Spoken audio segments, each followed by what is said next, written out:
de luz, nasce do amor e nos conduz a paz nos envia. Muito bem. Vamos para a pergunta 406. Essa é outra pancada na canela, viu? Isso é um chute na canela mesmo. Ó. Quando vemos em sonhos pessoas vivas que conhecemos perfeitamente praticar atos em que absolutamente não pensam, não é isso um efeito de pura imaginação? Ele está colocando a situação assim. Por exemplo, eu acredito que com esse Djalma de toda, intimamente com esse direitinho e tal, a vida dele, a personalidade dele, tudinho. Aí eu sonho com o Djalma praticando uma atitude, um ato que não condiz com aquilo que eu vejo nele. Não é assim a pergunta, né? Vamos ver a resposta, né? A resposta ele faz outra pergunta. Em que absolutamente não pensam, como sabes? Seus espíritos podem vir visitar o teu, como o teu pode visitar o deles. E nem sempre sabem o que pensam. Além disso, frequentemente aplicais a pessoas que conheceis, e segundo os vossos desejos, aquilo que se passou ou se passa em outras existências. E aí, Djalma, como é que tu explica isso aí? É um chute na canela mesmo, né? Porque, na realidade, ele não conhece ninguém, né, Djalma? É ele está aqui. Quando vemos em sonho pessoas vivas que conhecemos perfeitamente, realizando atos em que não pensam de maneira alguma, não é? Aí ele faz aqui, e o que você conhece do outro tão bem, tão profundamente, capaz de achar que ele não faz tal coisa? Não é assim? É isso aí. Fachada. Você conhece o Djalma que eu apresento a você, mas você não conhece o Djalma que eu talvez tente esconder. Não é? Nós somos aquilo que gostaríamos de ser. Eu me apresento ao outro tipo de personalidade que eu gostaria de ser, mas no mais profundo de nós mesmos. Como somos? Somos espíritos, com qualidades e com defeitos. Né? E ainda numa romagem milenar, não é? Que Emmanuel vai dizer assim: a nossa permanência no erro, na imperfeição, nas sombras, ela foi tão longa que mais das vezes nós voltamos a reincidir no erro. Não encontramos em nós força suficiente para sair dessa força, dessa atração da qual nós convivemos durante muitos anos, muitos milênios, dentro da nossa imperfeição.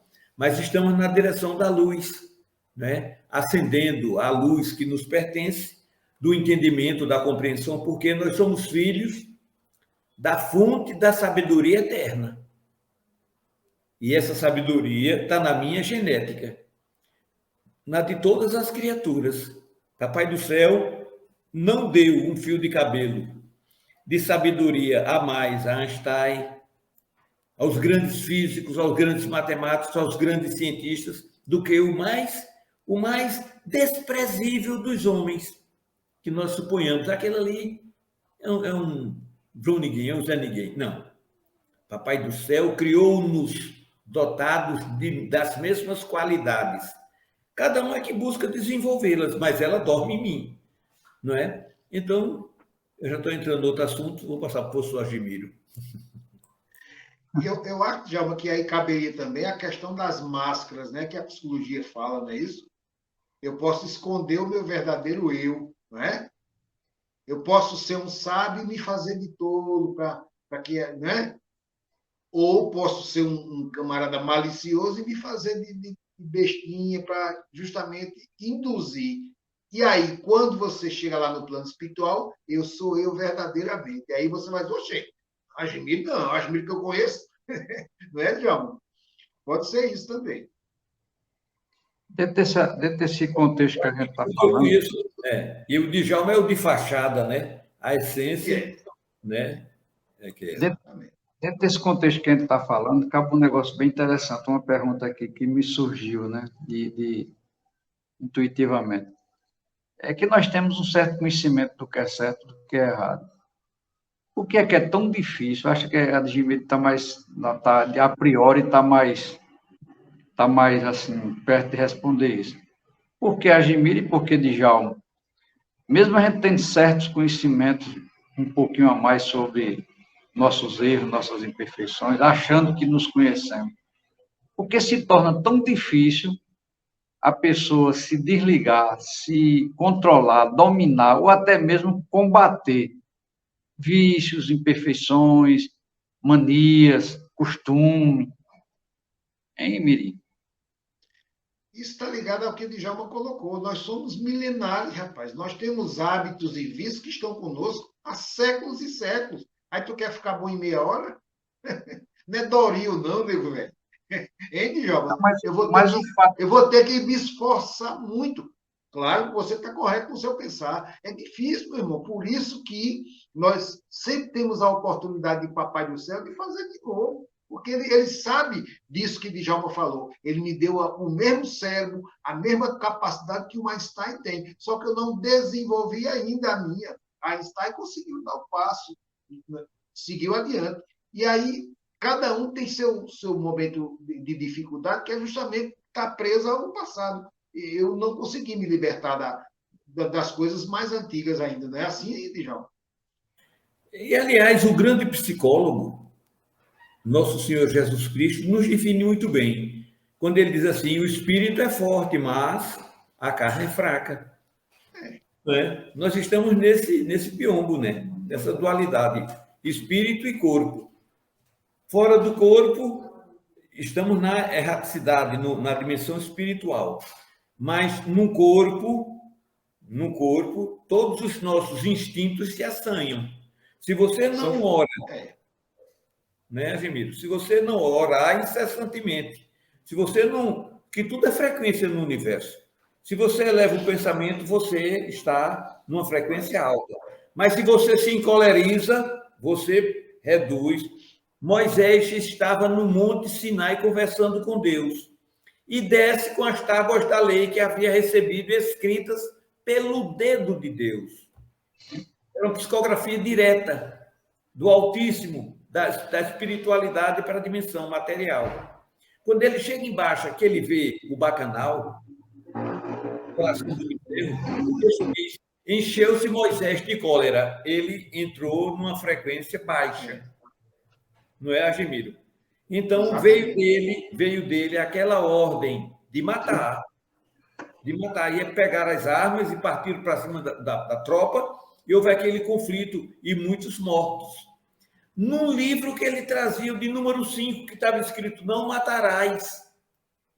Não matarás. Então, aquilo ali foi uma determinação do grande legislador, que era um povo de dura servil, era um povo de índole, um povo meio renitente, meio mais embrutecidos ainda. Embrutecidos, né? Que somos ainda assim. Então, eu acho que é dessa jornada milenar que ficam esses resquícios, né? Mas estamos adquirindo conhecimento, adquirindo força sobre nossa maneira de pensar, de agir, de sentir. Estamos elevando o moral, né? O entendimento, a compreensão, em busca da perfeição, da luz, está dentro da essência. A essência vai desabrochando, vamos adquirindo novas resistências, novos hábitos, novas noções, novos sentimentos. Nós vivemos o gozo do corpo, das emoções, das sensações do corpo. Mas Kardec fala em gozos espirituais que a gente não conhece. Não. Talvez, quando um dia atingirmos um gozo desse, deixemos o gozo dos instintos materiais para trás. Né? Nós estamos sempre... O que leva Jesus a passar 40 dias e 40 noites no deserto da Judéia, em profunda meditação? Que êxtase é esse, indescritível, professor Agimiro? Que gozo... Sem dormir, sem comer... Não é? Inenarrável é esse que deixa uma pessoa embevecida no estado de graça desse. É coisa que ainda foge ao nosso entendimento. Mas estamos nessa direção, né? Meu pai é o mesmo teu. Mas vamos em busca dessa verdade que dorme em nós e que a doutrina vem chamar e que Jesus, com muita educação, puxa na nossa orelha e diz assim, sussurrando no nosso ouvido, já são passados 2000 anos, meus filhos. Não é hora de acender aquilo que vos pertence, a luz que é vossa, e a gente ainda está ouvindo os cânticos da sereia, da ilusão, dos sentidos materiais.